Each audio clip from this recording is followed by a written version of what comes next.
And then they settled 5 miles north of Stockton. I want to show that legal map. Okay, here's Stockton. Here's Iowa Township at Pine Street in Stockton. You go straight north out there 5 miles. That's they settled in the southwest quarter of section 19617, and just straight up, straight north of Stockton. That was all prairie land. There wasn't any other houses, much of anything, at least up that far north. Stockton was a town, but this is Iowa. The road, Pine Street, what, just 2 blocks east of the Catholic Church up here on Main Street.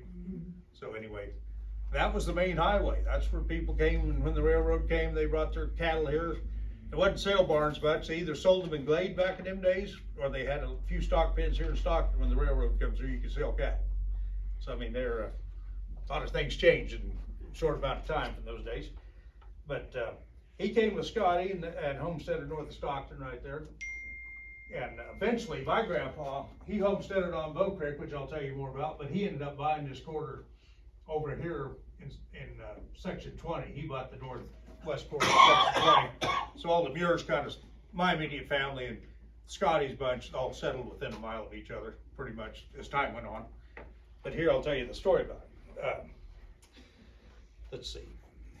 They homesteaded north of Stockton. They were the first settlers in the area, and Scotty Muir named the township Lanark after Lanarkshire, Scotland. And he also established the first school out in Lanark. He had the first school for everybody in that area in a dugout. So that's quite a thing. I mean, there just wasn't too many schools around that early, and the settlers came here.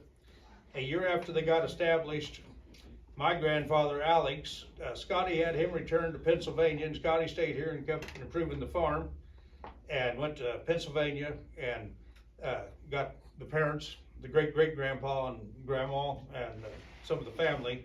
They traveled by train from Pennsylvania to Hayes, where they were met by Scotty back in those days with a team of horses and a lumber wagon. They all rode on a lumber wagon to get back over to Stockton.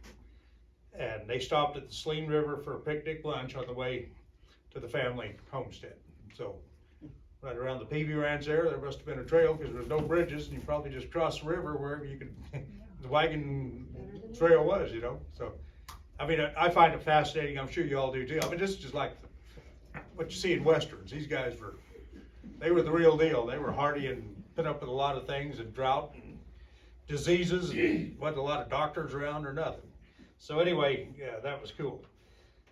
Then my grandpa, after they got the great-great-grandparents here, they were with Scotty there, and then my grandpa helped Scotty build the stone house. Yeah, this is still standing out. Royce and his family's got that. Kelly Muir's got a house out in that same area. That's on the original quarter, 19620 out there in Lanark, and that's quite a deal. And I'm pretty sure that's on the historic list, maybe the state of Kansas, but it was the first house, and it's the only house probably still standing from back of when they built it in the 1880s. That'd been the 1880s. I never did hear, to ask Royce, I never heard where the rock came from, but since then we found out there was a McNulty quarry here on the west side of Stockton, but I don't know. That's all up in the air. Other than that, you pretty well had to go to Russell County to get rock, as far as the way I've got it. In that, or unless there was a rock pit out by Hazen's out south, I just don't know. Yeah.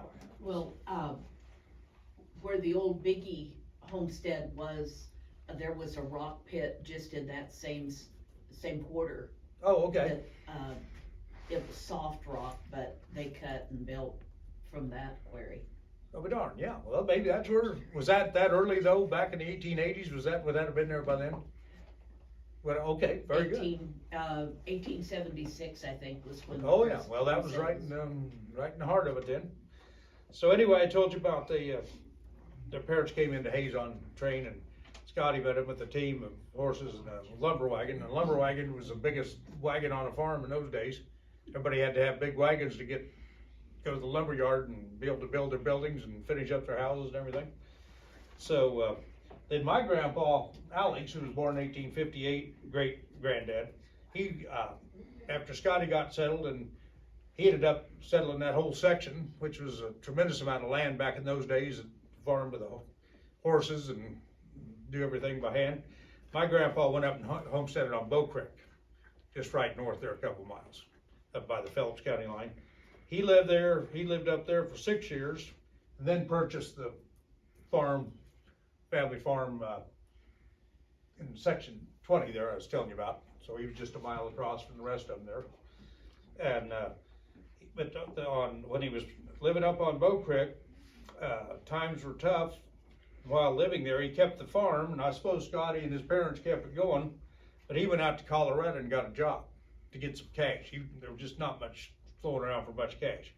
So he went out to Colorado and worked, and Granddad always said at one time he actually drove dynamite wagons from Denver up to the mines in the Rockies. Wow.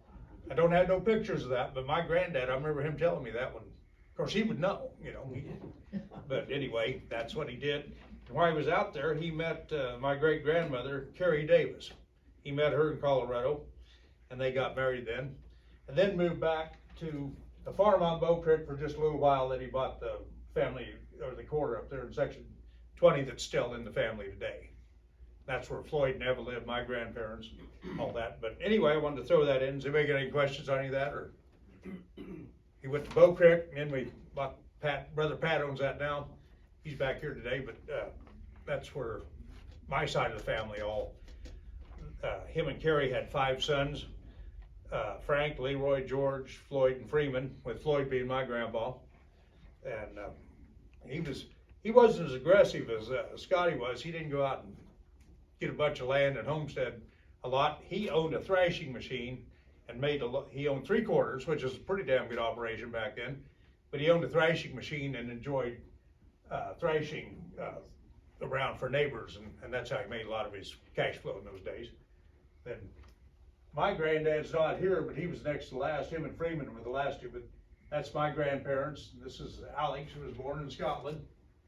Pretty sharp looking guy there. And Carrie Davis, who was 10 years younger, he met in Colorado. And then all my uncles there, and they've all been gone for years and years, so I didn't know a lot of them. I knew Freeman real well, and I knew Leroy they called him. I got to know them. That was Don Muir's dad. And if any ever, I probably don't remember, Shirley does though, Don Muir, he went to high school here, and he was a year ahead of Dad and the same age as Lewis and Earl. They were all pretty good buddies and cousins growing up. So anyway, now let's show up the thrashing machine, right? Yeah, this is Alex's thrashing machine. He thrashed for Oscar Riffle and Nathan Hicks and all these guys all around there, and even the Duncans back at that time. And here's Alex, my great-grandpa, right here with the felt hat on. I mean, a few of them were overalls, but most of them guys they just dressed like cowboys. They wore big boots. They all rode horses. There was no other source of transportation. And here he is thrashing for Nate Dix down on the Dix place. And Nate Dix, if you look at Nate Dix, a lot of you knew what we call him Slim Dix, but Robert Dix, he looks exactly like him. And they say every 2 or 3 generations you'll have that guy reminds me exactly of Robert Dix. He was a good friend of mine for all my life. And Slim, we called him. I don't know if a lot of you even knew that.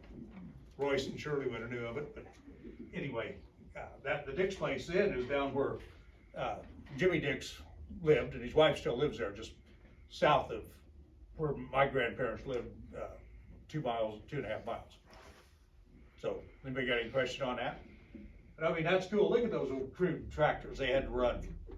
And they put that belt, they even cut silage with that belt. They went out and cut feed by hand and brought it in on a header barge and ran the silage chopper with that belt. There was nothing with a PTO shaft in those days. You ran it totally off a pulley and a belt. So you better hope everything runs. And you had to pitch the silage in, and you had to pitch it out of upright silos. Every farmer around had an upright silo back then. I don't know of any that I ever knew of in Lanark Township that didn't have one. So. Well, they didn't have weight problems back then. That's right. They just had pitchforks and a lot of kids to help do the work, right? Yeah. Anyway, has anybody got any other questions on that? I thought you'd find that interesting, where Dix is a prominent name in the area. And that's their lineage right there, back in the prairie days. So what fuel's in there that's making all that smoke? What would it be? Like What'd you say it was? Coal, it was coal. Oh, Yeah, they burn coal. I mean, that black smoke, I bet you could see it for miles around on a windy day. they didn't have EPA then evidently. Yeah, but you think about these guys, the Muirs and the Dixes and the Riffles and all the other neighbors around there, I mean, people are still around. I mean, it's fascinating.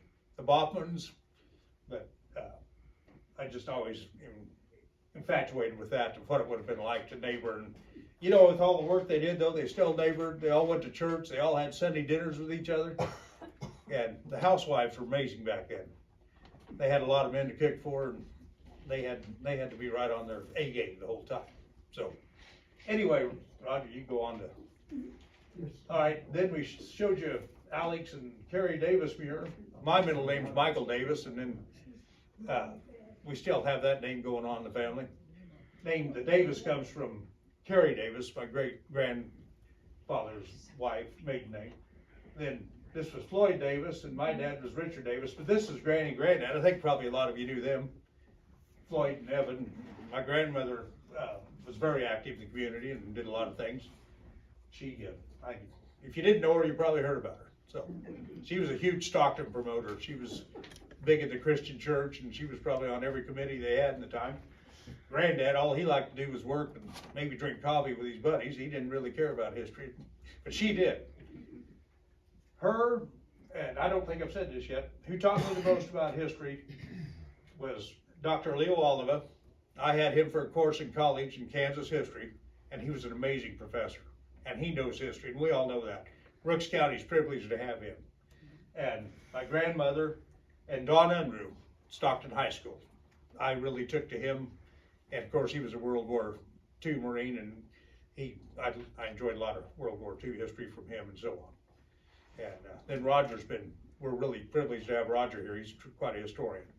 So Rook County's had a lot of historians, but they've really got two that have been outstanding. But Dr.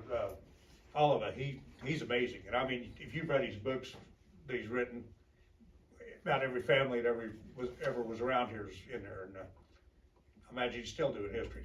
Yeah. So Floyd married Bartlett, so that Bartlett land all up there, he married a neighbor girl, huh? Yeah, he did. Yeah. He was 6 years ahead of Granny, and he had to ask my grandmother's brother, Leonard Bartlett, who just lived a half mile away. He went over to ask him if he could get lined up to meet my grandma.